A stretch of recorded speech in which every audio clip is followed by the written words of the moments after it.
નમસ્કાર વિદ્યાર્થી મિત્રો, ધોરણ 12 વિષય અર્થશાસ્ત્ર અને જેનો કોડ છે 022. આપણે છેલ્લા પીરિયડમાં ચેપ્ટર નંબર 8 એટલે કે કૃષિ ક્ષેત્ર પૂર્ણ કર્યું અને હવે છે ચેપ્ટર નંબર 9 વિદેશ વેપાર. ચેપ્ટર પૂરું કર્યું એટલે એનો મતલબ એમ નથી કે ચેપ્ટર પૂરું થઈ ગયું. રિવિઝન કરવું અતિ આવશ્યક છે, સાથે સાથે તમારે લોકોએ પણ રીડિંગ કરવું અતિ આવશ્યક છે. જો કોઈ ટૉપિકમાં ખ્યાલ ન આવ્યો હોય તો તમે ગ્રુપમાં મેસેજ છોડી શકો છો કે સાહેબ આ પ્રશ્ન સમજાણો નથી, તો આપણે ફરીથી એનું રિવિઝન કરીશું. કેમ કે હવે આપણે આ ચેપ્ટર નંબર 9 એ આપણું અભ્યાસક્રમનું છેલ્લું ચેપ્ટર છે. તો એમાં પણ ઘણા બધા પ્રશ્નો તમારે જે કોરોનાના અભ્યાસક્રમમાં નીકળી ચૂક્યા છે, બરાબર છે, તે એવા જ ઘણા બધા પ્રશ્નો છે. તો જે હું તમને હાઇલાઇટ કરીને બતાવું તો તમને વધારે ખ્યાલ આવે. તેમાં આપણે એક આ પ્રશ્ન છે કે વિદેશ વેપારના સ્વરૂપને અસર કરતી બાબતો, તો એ પ્રશ્ન પણ તમારે અભ્યાસક્રમમાંથી નીકળી ગયો છે. અને આ ત્રણ પ્રશ્નો વિદેશ વેપારની પ્રવર્તમાન સ્થિતિ, વિદેશ વેપારમાં ભારતનો હિસ્સો અને ભારતના વિદેશ વેપારનું કદ, સ્વરૂપ અને દિશા. એટલે આ ચેપ્ટર 50% રદ થઈ ગયું છે એવું કહેવાય. એટલે આમાંથી 50% ચેપ્ટર રદ થઈ ગયું છે અને બાકીના પ્રશ્નો આપણે ભણવાના છે. ને એમાં એક વસ્તુનો ખ્યાલ રાખજો, મેં અહીંયા ઠીક કર્યું છે ખાલી આ, તો એના અંદરના ત્રણેય પ્રશ્નો પણ આવી જાય છે.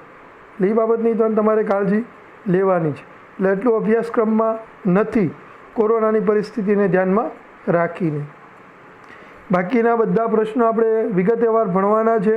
તો આપણે વિગતવાર ભણવાનું શરૂ કરીએ તો પહેલાં વિદેશ વેપાર એટલે શું તે તમને બધાને સ્પષ્ટ કરાવીએ. આપણા દેશની અને તેમજ દરેક દેશની ભૌગોલિક અર્થ નિર્ધારિત હોય, સરહદ હોય કે નહીં મિત્રો? એ સરહદ તો છે ને. હવે ભારત દેશની સરહદ પૂરી થાય ને બંગાળ ચાલુ થાય, પાકિસ્તાન ચાલુ થાય, કે નેપાળ ચાલુ થાય, કે જાપાન ચાલુ થાય, તો આ એક દેશ, એની સાથે વ્યવહાર કરવામાં આવે તો વિદેશ વેપાર કહેવાય. દેશની હદની બહાર જવા આવવા પર કાયદાકીય નિયંત્રણો અને ક્યારેક પ્રતિબંધ પણ હોય છે. કાયદાકીય નિયંત્રણ એટલે કે આપણે ભારતમાંથી અમેરિકામાં જવું હોય કે ભારતમાંથી અન્ય કોઈ દેશમાં જવું હોય, વિઝા મેળવવા પડે કે નથી મેળવવા પડે, કાયદાકીય નિયંત્રણ છે. ને ઘણીવાર એવું પણ હોઈ શકે મિત્રો, ભારતને અમુક દેશમાં જવાની ભારતના લોકોને અમુક દેશમાં જવાની પરમિશન જ હોતી નથી, એટલે પ્રતિબંધિત પણ હોય છે. તો પછી આપણે વિચાર્યું છે કે આપણા ઘરોમાં કોરિયાનું રેફ્રિજરેટર એટલે કે ફ્રીજ, જાપાનનું ટીવી, રસ્તા પર જર્મની કાર, ખેતરોમાં અમેરિકાના ટ્રેક્ટર. હકીકત છે કે અમેરિકાની દેન છે ટ્રેક્ટર. મોલમાં યુકેના બૂટ અને કપડાં શી રીતે આવે છે, બરાબર છે. તો ઘણીવાર આપણે જતા તો નથી ત્યાં ખરીદવા, તો ક્યાંથી આવે મિત્રો? એ જ જે વેપાર થાય છે એ જ વિદેશ વેપાર.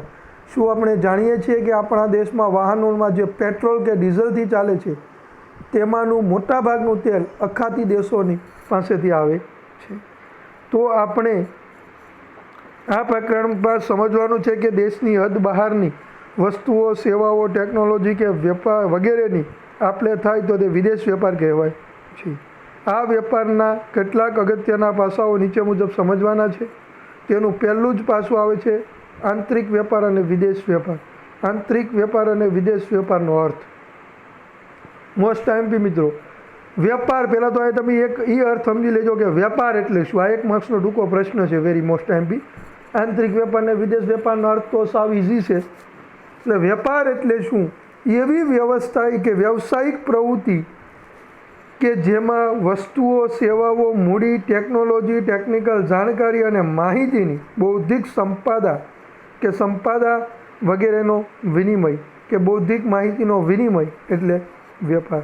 બીજા શબ્દમાં છે હાવ ટૂંકો મિત્રો, વેપારમાં આવી વસ્તુઓ, સેવાઓની હેરફેર આવક કે નફા પ્રાપ્તિ માટે કરવામાં આવે છે. તમે ક્યાંક વસ્તુ બનાવો ત્યાં વેચવાનું વધારે પસંદ કરો છો, જ્યાં તમને માર્કેટ ભાવ સારો મળે ત્યાં.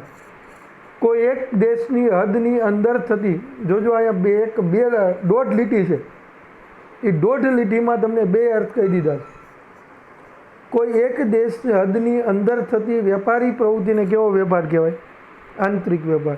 અને દેશની હદની બહાર થતી વેપારી પ્રવૃત્તિને કેવો વેપાર કહેવાય? વિદેશ વેપાર. વ્યવસ્થિત લખવું હોય તો તમે આ રીતે લખી શકો છો. દેશની સરહદની અંદર થતા વેપારને કેવો વેપાર કહેવાય? આંતરિક વેપાર. જેમ કે ગુજરાત કેરળ પાસેથી કાંઈ વસ્તુ મંગાવે, કે ગુજરાત મહારાષ્ટ્રથી પાસેથી કાંઈ વસ્તુ મંગાવે, કે પછી મહારાષ્ટ્ર ગુજરાત પાસેથી કાંઈ વસ્તુ મંગાવે, મહારાષ્ટ્ર ગોવામાંથી કાંઈ વસ્તુ મંગાવે, તો આ બધા વેપાર કેવા છે? આંતરિક વેપાર. જ્યારે વિદેશ વેપાર એટલે દેશની સરહદની બહાર થતા વેપારને કેવો વેપાર કહેવાય? વિદેશ વેપાર કહેવાય છે. અમેરિકા પાસેથી આપણે કાંઈ વસ્તુ આયાત કરીએ, કે અમેરિકા આપણી પાસેથી કાંઈ વસ્તુ ખરીદે એટલે એને આયાત જ કહેવાય. આપણે વસ્તુ મોકલીએ, બરાબર છે, તો એ નિકાસ થઈને બહારના દેશમાંથી વસ્તુ મંગાવીએ તો એ આયાત થઈ. બે અર્થ ક્લિયર? તો એ પછી આવે છે વિદેશ વેપાર માટેના કારણો. તો વિદેશ વેપાર માટેનો મિત્રો 4 કારણો છે.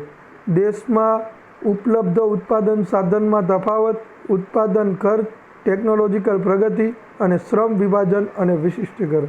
તેમાં તો પહેલો ટોપિક ભણીએ. દેશમાં ઉપલબ્ધ ઉત્પાદનના સાધનોમાં તફાવત. અલગ અલગ દેશમાં ઉત્પાદનના સાધનો જુદા જુદા પ્રમાણમાં ઉપલબ્ધ હોય છે. હોય કે ન હોય? ભારતની ટેકનોલોજી જોવા જઈએ, અમેરિકાની ટેકનોલોજી જોવા જઈએ, જાપાનની ટેકનોલોજી જોવા જઈએ, તો બધામાં ફેરફાર છે કે નહીં? બધી જાતના ઉત્પાદન માટેના જરૂરી બધા જ પ્રકારના સાધનો પણ દરેક દેશ પાસે હોતા નથી. કાંઈ ને કાંઈ વસ્તુ બહારના દેશ પાસેથી આયાત કરવી પડતી હોય. માટે દુનિયાના દેશો સંસાધનનો, કેટલાક સાધનો, ટેકનોલોજી વગેરેનો વેપાર કરી પોતાની જરૂરિયાત શું કરે છે? પૂરી કરે છે. હવે આ સાધનની વાત આવી. દેશના ઉપલબ્ધ ઉત્પાદન સાધનમાં તફાવત. તફાવત એટલે આપણે જોઈએ તો ભારતમાં કાચું મટીરિયલ આપણને ઘણું બધું મળી રહ્યું, બરાબર. તો એના પર વસ્તુને સ્વરૂપ આપવા માટે ટેકનોલોજી હોતી નથી. એવી રીતના બીજા દેશ પાસે ટેકનોલોજી હોય પણ કાચું મટીરિયલ હોતું નથી. તો આયાત નિકાસ થાય ને મિત્રો, વિદેશ વેપાર શક્ય બને ને. એટલા માટે શું? આ દેશમાં ઉપલબ્ધ ઉત્પાદન સાધનના તફાવત. એ પછીનો આપણો બીજો ટોપિક આવે છે ઉત્પાદન ખર્ચ. સાધનો અને સંસાધનની ઉપલબ્ધિ જુદી હોવાના કારણે વસ્તુ અને સેવાનો ઉત્પાદન ખર્ચ પણ કેવો હોય છે? જુદા જુદા દેશોમાં જુદો હોય છે. હકીકત છે. આ તમને ખાલી ઉદ્યોગમાં નહીં પરંતુ ખેતીમાં પણ જોવા મળે છે. અમુક વસ્તુનું ઉત્પાદન ભારતમાં કરતા હોય તો ભારતની જમીન એ માટે અનુકૂળ હોય એટલે વ્યવસ્થિત રીતે વસ્તુનું ઉત્પાદન થઈ શકતું હોય. તો અમુક વસ્તુનું ઉત્પાદન તમે કરવા જાઓ મિત્રો, બરાબર છે, તો ઉત્પાદન થતું નથી. એવી ઘણી બધી થોડાક દિવસ પહેલાંના ન્યૂઝપેપરમાં મેં તમને કીધું હતું. એક પ્રકારનું સાધન સામગ્રી ઉત્પાદન કરી અને ન્યૂઝીલેન્ડમાં એ વસ્તુનું ઉત્પાદન થતું. તેનો ભાવ મેં ન્યૂઝપેપરમાં એની આખો લેખ વાંચ્યો તો 1 લાખ રૂપિયા 1 કિલો મળતું. મેં તમને એનું એક્ઝામ્પલ આપ્યું હતું કે કેરળમાં એ ઉત્પાદન કરવાની ટ્રાય કરી પણ પોસિબલ કે નિષ્ફળતા મળી હતી. એ પછી એ જે લેખ હતો એ બિહારના વ્યક્તિનો હતો કે જેને 60% જેવી સફળતા મળી હતી. તો આવી વસ્તુ ઉત્પાદન કરવા જાય તો બદલામાં એનો ખર્ચ કેવો થાય? વધી જાય. તો કેટલાક દેશોમાં બીજા પ્રકારની ટેકનોલોજીમાં આવડત ધરાવે છે. આથી કોઈ પણ વસ્તુનું ઉત્પાદન કરવું હોય, બરાબર છે, તો એની પાસે ટેકનોલોજી છે તો બીજી વસ્તુની અછત છે. એટલે કીધું છે કેટલાક સાધનોની અછત અને ઊંચી કિંમતના કારણે કેટલીક વસ્તુઓ સેવાઓનું ઉત્પાદન ખર્ચ કેવો જતો હોય? ઊંચો હોય છે. ઘરેલું ખર્ચ ઊંચો હોય ત્યારે તેવી વસ્તુઓ અને સેવાની અન્ય દેશ કે જે આવી વસ્તુ કેવી બનતી હોય? અત્યંત સસ્તી બને છે. તેની પાસેથી આયાત કરવી કેવી રહી છે? સરળ રહી છે. આ પણ એક હકીકત છે મિત્રો. કોઈ પણ વસ્તુ બનાવવી હોય, ખરીદવી હોય તો આપણે ઉત્પાદન કરતા હોઈએ. હવે આપણે એ વસ્તુ બનાવીએ તો આપણને કોસ્ટલી કેવી પડતી હોય? બહુ મોંઘી પડતી હોય. ઇન્ડિયન કંપની છે મિત્રો, કોઈ વસ્તુ બનાવવા હોય તો ઇન્ડિયામાં કોઈ ટેકનોલોજીના અભાવને કારણે વસ્તુ બનાવે તો એ વસ્તુનો ખર્ચ, બનાવવાનો ખર્ચ એટલે એની પડતર કિંમત કેવી આવે? ઓછી. તો માર્કેટમાં વેચાય નહીં. તો એવી પરિસ્થિતિમાં શું કરે કે બીજા દેશ પાસેથી વસ્તુ શું કરી લેવામાં આવે છે? આયાત કરી લેવામાં આવે છે. જ્યાં અત્યંત કેવી બનતી હોય છે? સસ્તી બનતી હોય. એ પછીનો ટોપિક આવે છે ટેકનોલોજીકલ પ્રગતિ. બધા દેશમાં સરખા પ્રમાણમાં ટેકનોલોજીકલ પ્રગતિ થતી હોતી નથી. અમુક દેશો અમુક પ્રકારની ટેકનોલોજીમાં માહેર હોય મિત્રો. માહેર એટલે કે જાબા જેમ કે એની જેવી વસ્તુ કોઈ બનાવી શકે ને જેનું એક નામ આવે ચીન, જાપાન, કોરિયા, આની જેવી વસ્તુઓ ઇલેક્ટ્રોનિક વસ્તુઓ બનાવીને માર્કેટમાં કોઈ વેચી શકે નહીં. કેમ? એનું રીઝન છે કે ઇલેક્ટ્રોનિક વસ્તુઓ એટલી વ્યવસ્થિત બનાવે છે ને પછી એટલી મહત્ત્વની બનાવે છે, એમાં એટલું બધું ઉપયોગ કરી શકાય છે. જેમ કે આપણા બધાના હાથમાં હાલ ફોન છે. ઇન્ડિયામાં ફોન મોંઘા બનતા મિત્રો, એટલે બહારના દેશોનું વેચાણ એ વધુ થાય છે. એટલે બધા દેશોમાં સરખા પ્રમાણમાં ટેકનોલોજીકલ પ્રગતિ થતી હોતી નથી. અમુક દેશો અમુક પ્રકારની ટેકનોલોજીમાં માહેર હોય છે, તો કેટલાક દેશો બીજા પ્રકારની ટેકનોલોજીમાં આવડત ધરાવતા હોય. જાપાન છે, કોરિયા છે, ચીન છે, આ બધા ઇલેક્ટ્રોનિક વસ્તુ બનાવવામાં માહેર છે, તો બીજી વસ્તુ પાછી એને આયાત કરવી પડતી હોય ને. આથી દરેક દેશ દરેક વસ્તુના ઉત્પાદનમાં એક સરખી કાર્યક્ષમતા ધરાવતો નથી, અને આથી દેશો વચ્ચે વસ્તુઓ અને સેવાનો શું થાય છે? વેપાર થાય છે. અને આના કારણે મિત્રો વસ્તુ આયાત કરવી પડે છે અને વિદેશ વેપાર પોસિબલ બને છે.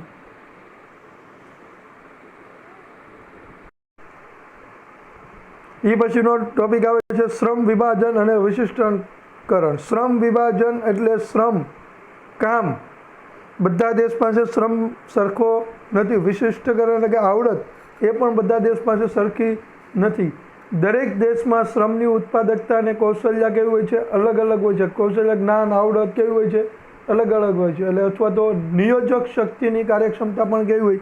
અલગ. નિયોજક શક્તિ એટલે ખબર પડે ને, BA ભણો છો ને બધા, માલિક. તેથી દેશો વચ્ચે શ્રમ વિભાજન અને વિશિષ્ટીકરણ જોવા મળે છે. એટલે કે અમુક શ્રમ અમુક પ્રકારની વસ્તુઓ સેવાનું ઉત્પાદનમાં વધુ આવડત ધરાવતો હોય કે હોવાથી તે દેશ તે વસ્તુઓનું વધુ ઉત્પાદન કરે છે. હકીકત ભારતમાં મિત્રો આપણું બેસ્ટ એક્ઝામ્પલ ખેતી. આપણા દેશની ખેતીમાં જે ઉત્પાદન કરી શકાય અન્ય દેશમાં નથી કરી શકાતું. પણ થોડુંક મોસમી ખેતી થવા મળી છે અત્યારે, કારણ કે વરસાદ, આકાશી ખેતી થાય, વરસાદ ઉપર જ આધીન છે, એટલે થોડાક આપણે પાછા પડીએ છીએ. તેથી મિત્રો અલગ અલગ આવડત ધરાવતો હોય છે, અલગ શ્રમ હોય. અમુક વ્યક્તિ કામ કરતો હોય મિત્રો કે એની જેવું કામ કોઈ કરી જ ન શકે. અમુક દેશમાં એવા કર્મચારી છે, ભારત દેશમાં જોઈએ તો શ્રમનો પુરવઠો ખૂબ જ વધુ છે, પરંતુ એનો યોગ્ય ઉપયોગ થતો નથી. તેથી આવી વસ્તુઓ સેવાનું અન્ય દેશમાં શું કરવામાં આવે છે? નિકાસ કરે છે. જેમ કે ભારતની હસ્તકલા, હાથે બનાવવાની વસ્તુ મિત્રો એ દુનિયામાં હરેક લોકોને જોઈએ જ છે. એની ડિમાન્ડ છે, માર્કેટ છે, લોકો એ ખરીદે છે, એ ભારતમાંથી મંગાવે. આપણે રાજસ્થાન બાજુ ફરવા જાય તો ઘણી વસ્તુ હસ્તકલાની લઈને નથી આવતા, આવીએ જ છીએ. તો પછી આ તો દેશની વાત છે. અને વસ્તુ અને સેવાને વધુ કાર્યક્ષમ રીતે ઉત્પન્ન ના કરી શકે તે વસ્તુને શું કરી લે છે? આયાત કરે છે. સ્વાભાવિક વસ્તુ છે કે એ લોકો નથી બનાવી શકતા, એટલે બીજા દેશમાં વ્યવસ્થિત રીતે બનાવે છે, ત્યાંથી શું કરી લે છે? આયાત કરી લે છે. વળી જ્યારે કોઈ દેશ છે પોતાની વિશિષ્ટતાની બહારની વસ્તુઓ અને સેવાઓ ઉત્પન્ન કરવાનો શું કરે? પ્રયત્ન કરે, ત્યારે તેમ કરવા માટે તે કૌશલ્ય ધરાવતા નિષ્ણાંતો તેમના જ્ઞાન વગેરેની શું કરે છે? આયાત પણ કરે છે. આ પણ એક હકીકત છે મિત્રો. ઘણીવાર એ દેશ એ વસ્તુનું ઉત્પાદન કરી શકતું નથી. હવે એ ઉત્પાદન કરી શકતું નથી ને એ ઉત્પાદનની ટ્રાય કરે છે. ટ્રાય કરે છે એટલે એ લોકો પોતે જાતે ટ્રાય કરતા નથી. જે દેશમાં એ ઉત્પાદન સારી રીતે થઈ શકે છે ત્યાંથી એના તજજ્ઞો એટલે નિષ્ણાંતો એટલે અનુભવી લોકો કે જે ઓલરેડી એનું ઉત્પાદન કરી રહ્યા છે, એ લોકોને ત્યાં બોલાવવામાં આવે છે અને એની મદદ લેવામાં આવે છે. બરાબર છે? એટલે કે એવા લોકોની પણ એ આયાત કરે છે. આ ત્યાં મિત્રો વિદેશ વેપાર થવાના કારણો. તો વિદેશ વેપાર થવાના માટેના 4 કારણ છે. દેશમાં ઉપલબ્ધ ઉત્પાદન સાધનોમાં તફાવત, ઉત્પાદન ખર્ચ, ટેકનોલોજીકલ પ્રગતિ અને શ્રમ વિભાજન અને વિશિષ્ટીકરણ.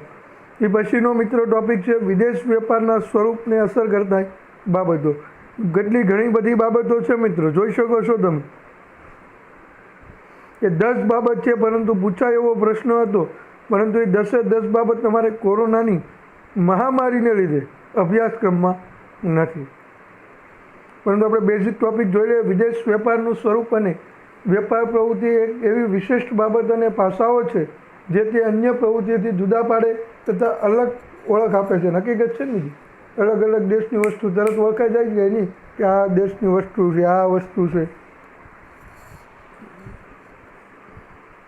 પરંતુ મિત્રો આ ટોપિક આપણો અભ્યાસક્રમમાં નથી, એટલા માટે આપણે ખાલી એને જોઈ લઈએ, મુદ્દા જોઈ લઈએ. વિદેશ વેપારમાં સાધનોની ભૌગોલિક તથા વ્યવસાયિક ગતિશીલતા કેવી હોય?